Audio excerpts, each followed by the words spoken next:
I'm Hamish Todd, and I want to offer you all some ideas about how to design fun levels in video games. And that sounds like a simplistic intention, but it's an assurance you might need to keep in mind. I'm going to be talking about some strange stuff, Islamic architecture, the relationship between art and science, and global warming. But all of this has one central concern, which is fun design. I'm going to start by describing what I believe was a very proud moment for our industry, the video games industry. This was at 9:30 Thursday morning, May 2006. And this was an episode of Radio 4's In Our Time. In this episode, they were talking about the Poincaré conjecture. Someone was trying to describe the shape of our universe, and that's quite a difficult thing to do, and so they drew an analogy.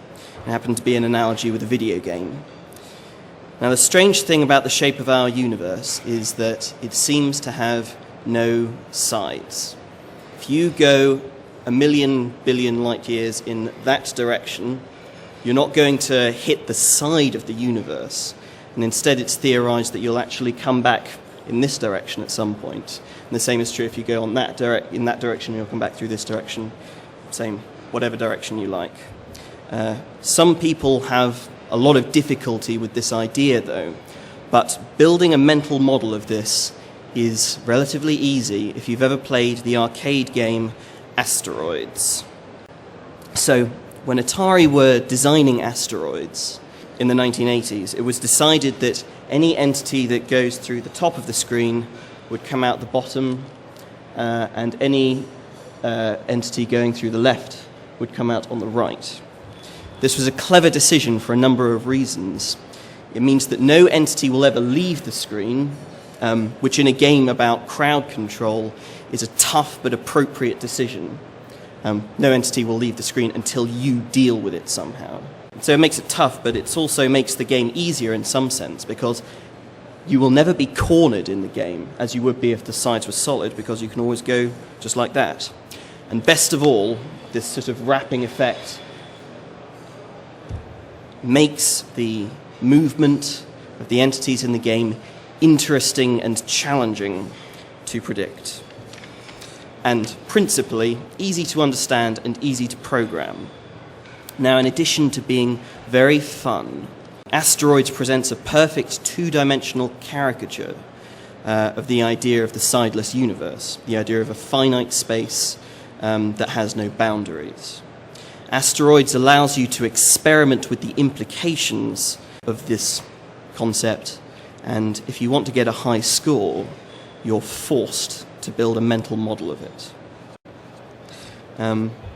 So art has always been capable of expressing mathematical ideas with a clarity that academics should envy. This video was made by a woman called Vi Hart. She describes it as a visual and musical expression of mathematical symmetry groups. A symmetry group is a very mathematically deep mathematical construct. You can find them in engineering and biology and chemistry. And these things often require an understanding of symmetry groups. But despite the depth and importance of these wonderful things, normal people are seldom given opportunities to think about them properly. They are brought out beautifully in this combination of animation and sound, though. They're also brought out beautifully by Islamic art. And that's another art form that I'm going to be talking about later in relation to symmetry.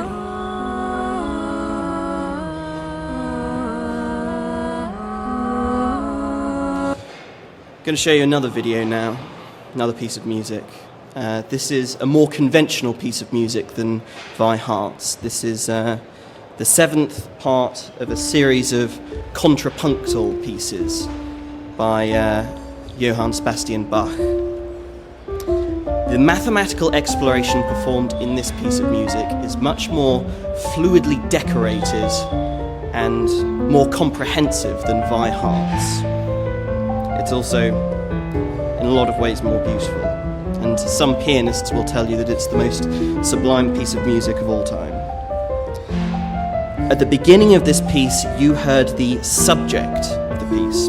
That's a series of notes. It's sort of W-shaped in the visualization. That subject is being turned upside down and stretched and squashed, and all of these things are being appended to one another or layered on top of each other.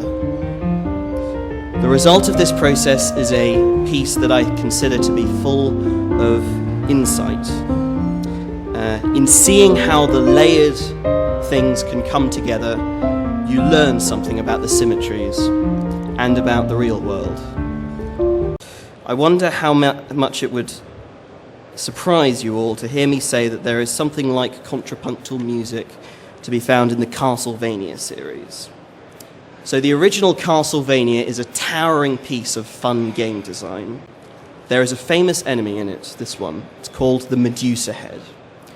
Now the pattern that the Medusa head moves in is called a sine wave, and it is no coincidence that in addition to presenting fun gameplay possibilities, the sine wave is an object of great mathematical depth and beauty. This is a very infamous part of the original Castlevania. Getting through this challenge involves navigating 4 superimposed danger zones. Prior to this room, all of the separate axioms of this engagement were introduced to the player in a safe environment. And so when they are brought together, the player is very capable of analyzing the labyrinthine results. That's one level that uses the Medusa head well, but I brought Castlevania up in relation to contrapunctal music, and there's a place that I want to make there's a level that I want to make a direct comparison with contrapunctal music. This is Castle Prosperina, the final level of Castlevania Bloodlines, and parts of this level are augmented similarly to what you'd find in music. So, for example, in this room, you've got to accomplish platforming challenges with the screen vertically flipped. In another room, you face the same challenge a number of times, but with a specific step up in tempo each time. But the most extraordinary part of the level is this one. This requires a little bit of explanation, though. In this room, the screen is split into 5 separate viewports along horizontal lines. You can see that the character is split away from his feet and the tip of his spear because he's standing at the interface of these separate parts. Now, this is very interesting. You've got to think of this room partially as 2 separate locations and partially as one. And you've got to think about how the vertical position of an entity affects the horizontal position that you will perceive. And if you fail to think about these things, then you will miss a platform that you're aiming for and plunge to your death almost inevitably. And there is only one enemy that was deemed worthy to appear in this strange environment. And it's the Medusa head. You can see just one over there. The Medusa head's trajectory, it now looks like this. That's quite a sophisticated thing for the player to understand.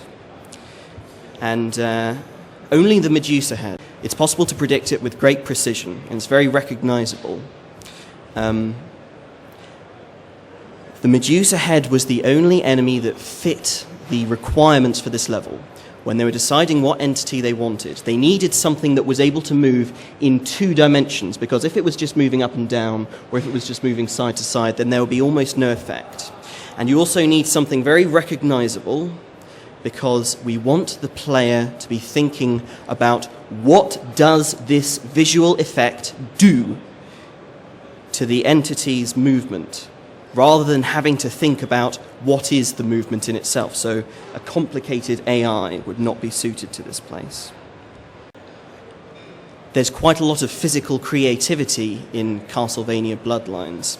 It's full of rooms like this one. It's got lots of rotating objects and screen-filling effects and strange enemies like this one. This enemy moves in a sort of quintuple pendulum. If you imagine a pendulum attached to another pendulum attached to another, and so on, and it moves all of these sort of simultaneously, it's very interesting.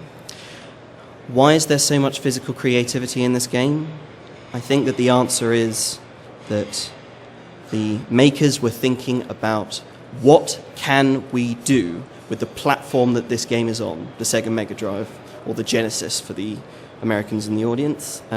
What can we do with the Sega Genesis that we cannot really do easily in any other platform? There was an intimate relationship in Castlevania Bloodlines between the capabilities of the hardware and the code and the challenges and decisions that the code bore out. This is a tradition in engineering that I feel has been in some ways neglected by the games industry. There are some very, very interesting things happening in the code that is pushing technology today. People who are usually interested in pushing technology today, they invest themselves in graphics or load times or maybe AI at best. But this is a tragedy.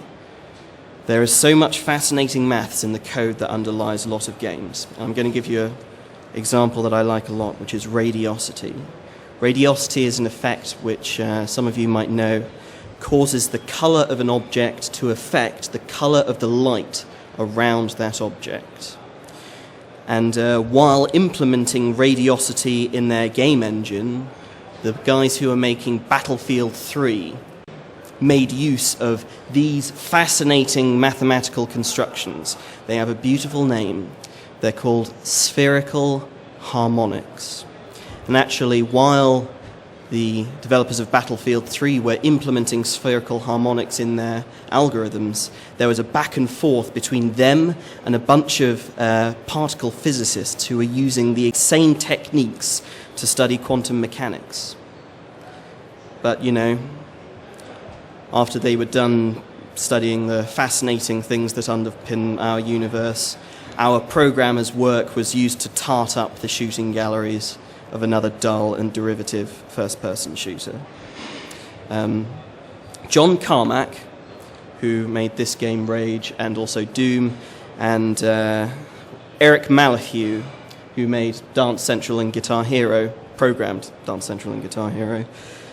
These people are literally rocket scientists, and the maths that they put in their games engines would astonish their audiences if only they were given access to it. I have a cautionary tale to tell to programmers. We must learn to express the mathematics in our game engines well. The cautionary tale I want to tell you comes from Islamic art. There is a group of artists, this is a group of artists who were looking at the same problems as game programmers today, who failed the world in the same way. Islamic artists are forbidden to depict nature, and so they usually tend towards depicting abstract shapes and properties of abstract shapes. This is Jacob Bronowski, by the way, who presented the astonishing documentary The Ascent of Man.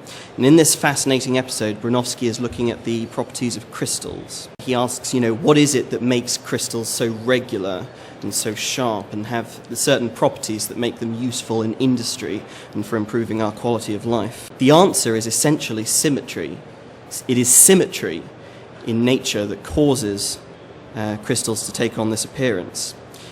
And in order to illustrate that, he went to the Alhambra in southern Spain and looked at patterns like this one, and he talks about this feature and that feature and how they might come together to imply some third feature, and that's a mathematical analysis there.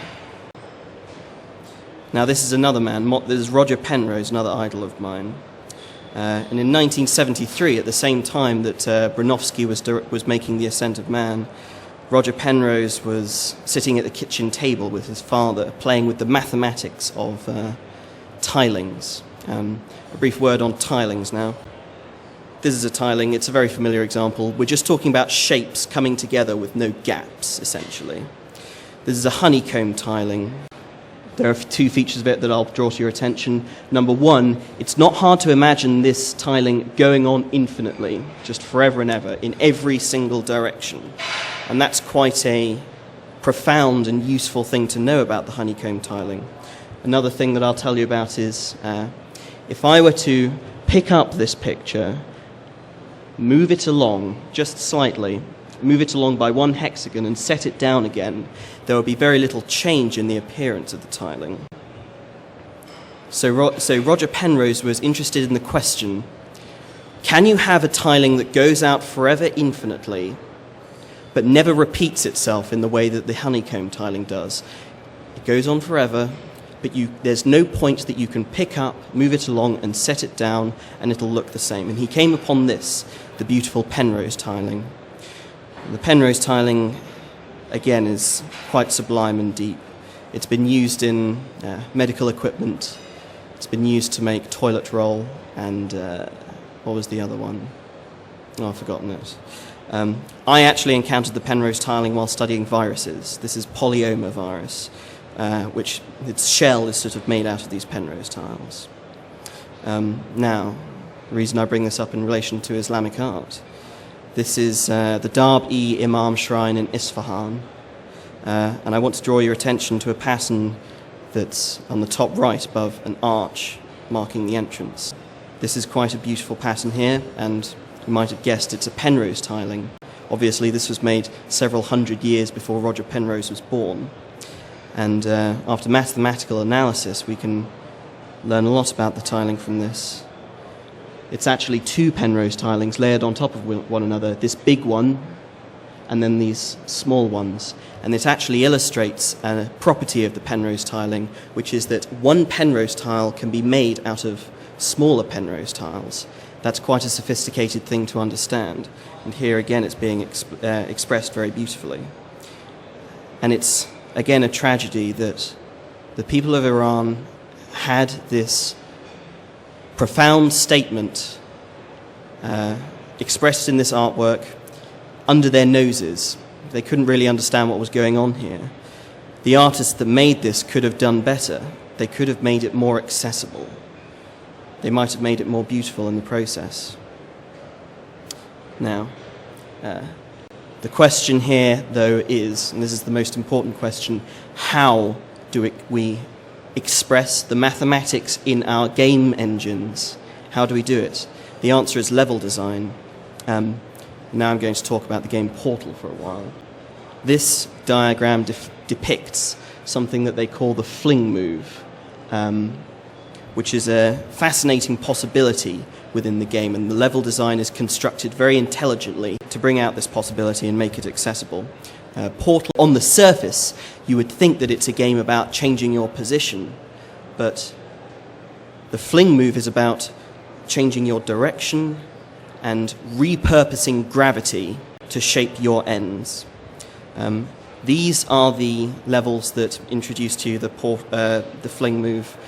Two things I want to draw to your attention just now is that these are in two separate parts of the game. Test Chamber 10 is quite far away from Test Chamber 15, but there's a reason for that. In the first half of the game, the player only controls one of their portals, while the other is set down immovably by the designers. And that's a limitation upon the player, which is used to make your education more fluid. The other thing is that these chambers are all essentially 2D. You don't lose very much in my drawings here.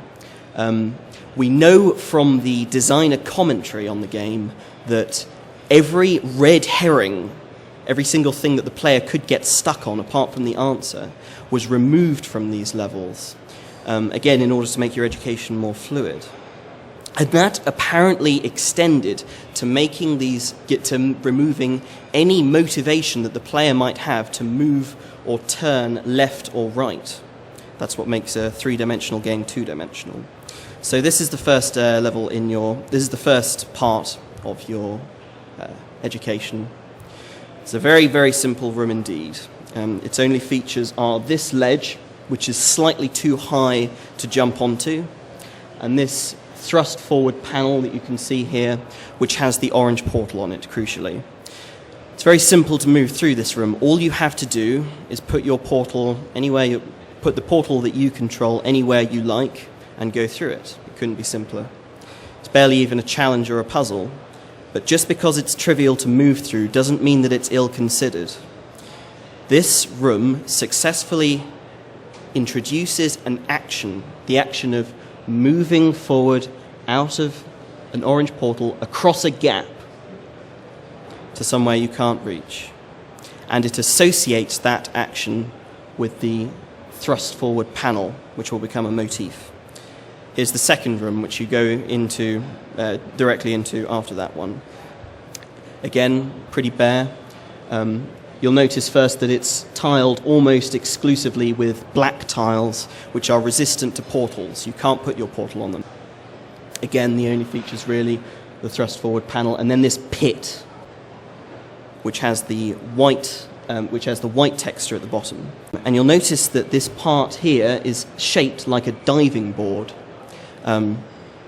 associating it with the idea of diving, and also it's a very narrow platform, so if you stand on it, then you're likely to fall off. So the player is essentially being invited to fall into the pit here. And when the player is on the bottom of the pit, there's not much they can do, except for try and get themselves out, which they have to do by putting their portal on the floor beneath them.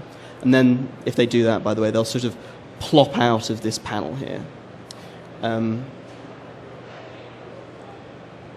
And that is part of how you solve the puzzle. The way that you solve this puzzle is to jump from the diving board onto a portal on the floor, and in falling you'll gain a bit of momentum which will take you, coming out of here, and will take you all the way across the room, as opposed to the plop, which would just take you to here.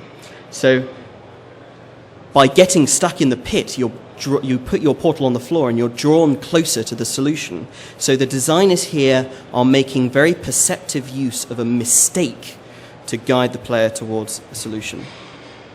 Here's the third part of the progression. Here's the now familiar panel and the pit. First thing to note is that the orange portal, the one that is laid down by the designers, is now at the bottom of the pit as opposed to the panel. So to complete this challenge, the player has to put their blue portal on the panel that thrusts forward. So the player has to engage with both sides of this action. The solution here is to, like this first one, like the second one, sorry, jump into your portal through here, come out through there, at which point the top panel will come forward. Then you jump into this portal again, come through a portal you placed on here, and that takes you to the end. And this particular part is about playing with the variables of the fling. Our pit is deeper, our gap is longer, our destination is elevated, our panels are moving. So we're playing with the numbers of this equation. And that's a step towards the player being able to control those numbers themselves. And that's quite a difficult thing for the player to understand, because bear in mind that the fling, when you do it, when you're passing through the air, it's very sort of disorientating, and so it's nice to have things laid out for you in this way.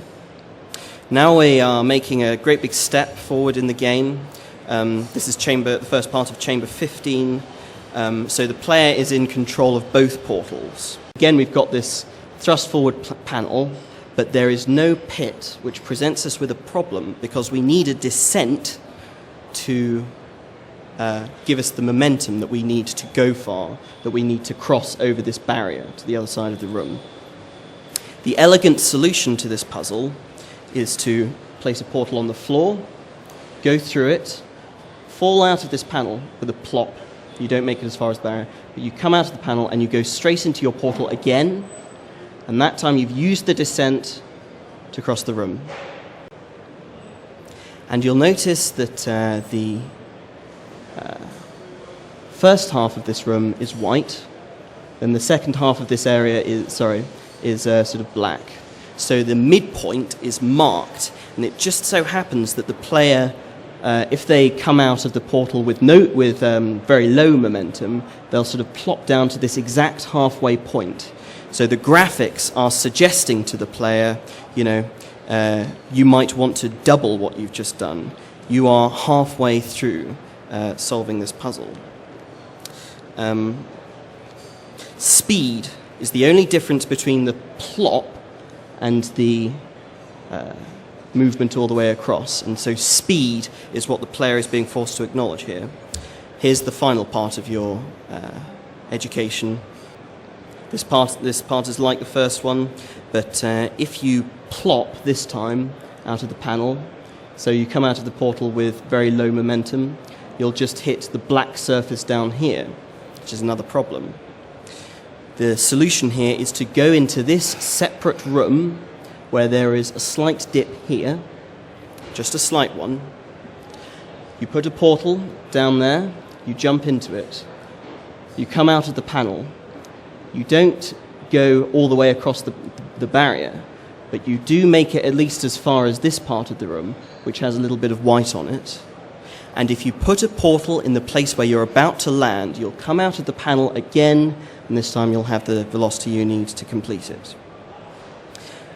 This room puts into place the last parts of our tool. The player is now trained in repositioning a portal while in the air.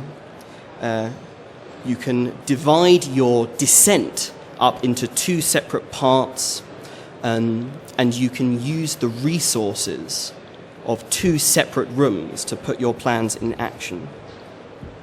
And now you've got that tool, and the game at some other points will make you clarify it by doing it a couple more times. But then it also plays with the concept as well. There's this rather elegant puzzle where you've got to do a fling move, but your floor space is highly limited, so it's a sort of delicate kind of fling. Then here's another part where you've got a skewed panel, and that's when you fling from here, it sends you careening a very long way, which is quite interesting. And then there's this magnificent room which turns the fling through a right angle with some very interesting results. Now, when I was studying maths at university, I had a course mate who was studying wormholes, actual wormholes for a real project. And he assured me that if Einstein's equations of general relativity are to be believed, then there are almost certainly real wormholes to be found somewhere in space. And it is very moving to me that a video game was enabling normal people to play around with these magnificent structures. Now, I'm going to talk to you about my game for a little bit. There's one particular set piece in it.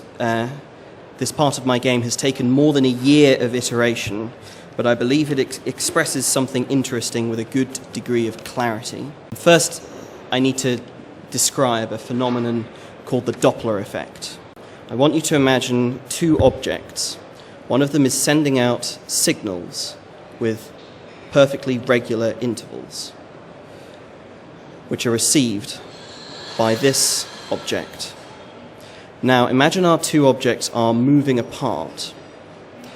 And this one continues sending out regular signals, but the reception of this by this object of the signals will have greater intervals in time between those signals being received. That's caused by the velocity. To give you an example, imagine you're next to a road and a car goes past you, and it'll make a very particular noise, which is embarrassing to imitate, but I'll do it anyway. It sort of goes, "Meow." Now, sound is a series of waves, and the further apart those waves are, the lower the pitch of the noise you hear is, the closer they are, the higher the pitch. And when the car is moving towards you, the sound waves that it emits are squashed together by its velocity. And when it's moving away from you, they're stretched apart. That explains the difference between the Now, my game is about bouncing bullets. Still a work in progress, by the way. You shoot bullets, you You can walk back and forth and up and down ladders. When your bullets hit a surface, it plays a glockenspiel note. And your goal is to hit these angels who have a certain amount of AI which does its best to escape from your shots. Now, apart from you and your bullets and the angels, the only other objects in the whole game are these sort of blocks here, which descend. They're pulled down by gravity. They'll keep descending unless they are caught by an angel. Now, here's something that here's a little thing I'm going to show you. I found it while I was thinking about the Doppler effect and seeing if it was possible within my game. Watch and listen to the yellow bullet.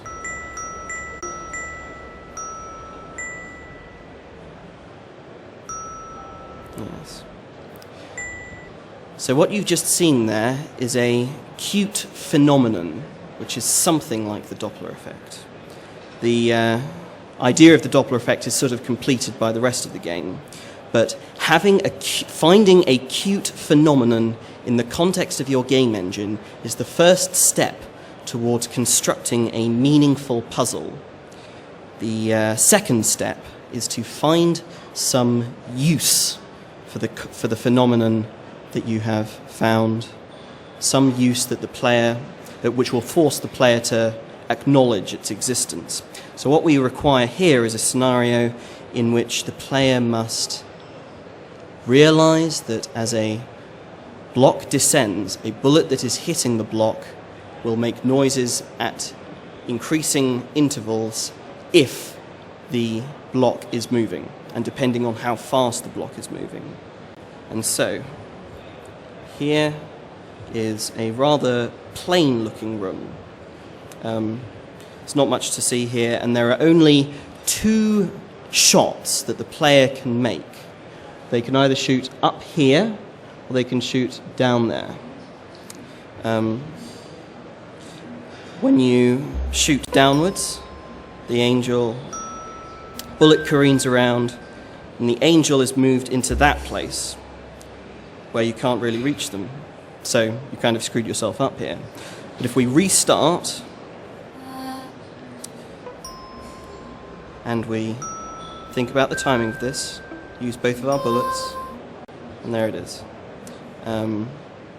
Here's another room in a very similar style, almost identical. The only differences are that now the path that this bullet, if we fire down, it's going to go all the way off screen before it comes back again.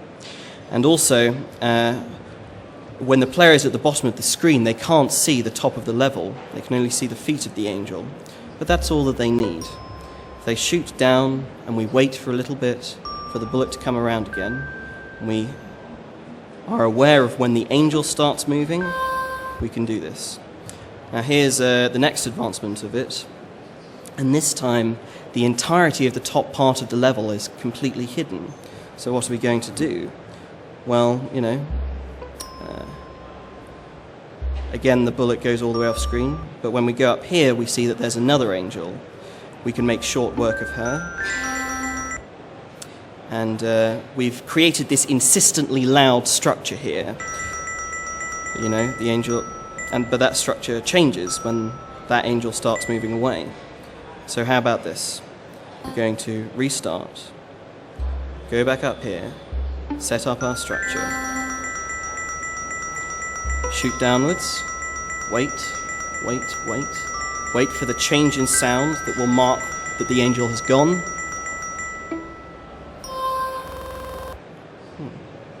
So that's a nice puzzle. In fact, I'm quite proud of this progression. I'm more proud of it than I am of almost any other part of my game. My game, which I have spent about a seventh of my lifetime making. This challenge is very thoroughly play-tested, and there's a lot of advice that I could give you from the process that I went through while making it. One piece of advice stands out, sort of. This is what the level originally looked like. It's extraordinarily messy. This level is trying to do the same thing to what I just showed you. Very messy and very inelegant. And here's to clarify what it looked like finally. The difference, the gigantic change that the game went through, allowing me to change it so much, was that Music of the Spheres was originally a stealth game. The angels can shoot you if they see you, but they can only shoot you in a straight line. The original goal of the game was not to shoot the angels, but to get from the entrance of a level to the exit of a level without them seeing you, and that requires moving them around in certain ways. But, eventually I realized how difficult it was compromising these line of sight problems, allowing the angel to see the avatar, compromising those problems with the complicated bullet patterns that the avatar, the player is going to have to think about. When I realized that it was better off as a game where you've got to think about where your bullets are instead of where the avatar is. So instead of being a stealth game, it's sort of more of a shooter. I was able to move it in this elegant direction. So the piece of advice I'll give you is that you need to think quite hard about the broader goal of a puzzle, the broader goal of a game, When I say broader goal, I mean in the sense that the broad goal of Portal is to get to the exit of a level. The broad goal of Tekken is to reduce your opponent's life to 0. And there's a lot of scope for what a broad goal can be. This is quite a pleasant game. It's called Greedy Spider. And the broad goal of it is to stop the spider from getting to these guys by modifying the web. And the spider has a certain amount of AI, and that's a very sort of obscure and strange goal, but it leads to some moderately decent puzzles. And in addition to that, you want to minimize the amount of actions that the player goes through, as the number of actions that a player carries out in implementing a solution to a problem, as they perform more actions, they become more and more worried about whether everything is going according to plan, even if it is going according to plan. Reduce the number of actions, and you will allow them to focus on whatever wonderful thing it is that you are trying to express. So we have seen that video games are capable of lifting ideas out of the domain of science and making it possible for the fun in those ideas to be found for all the world to see. This is Incredipede, a game about designing animals that walk in interesting ways. This is Braid, a game about time manipulation. And that's World of Goo, which is about construction and the relationship between different materials. The world ought to see these things. The most inspiring achievements of our time are essentially all scientific, in my opinion. When scientists sent humans to the moon, I think that most people agreed with me that science is where the most exciting things our culture is doing are happening. I don't think that people feel it so strongly today. Science is so obscure. You think about the Large Hadron Collider, and the things that are happening in the Large Hadron Collider are no less impressive and no less difficult than sending people to the moon. But it's so obscure, even though it's quite profound. A more scientifically literate population would be a happier and more perceptive population. Given that the formidable threats facing our population are ecological or macroeconomical, in other words, they require an understanding of science. Given that these threats and these moral problems require this scientific understanding, I think we are in desperate need of a more scientifically literate population. and I dream of more games like Portal that will propagate the euphoria of scientific literacy. And there I'll stop.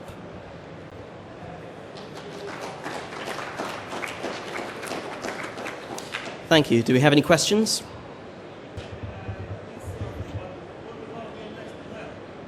What? Oh, I'm probably going to leave the games industry now. I'm going to be releasing Music of the Spheres pretty soon, and I have every reason to believe that it's not going to make any money at all. No problem. Thank you all very much. Thanks.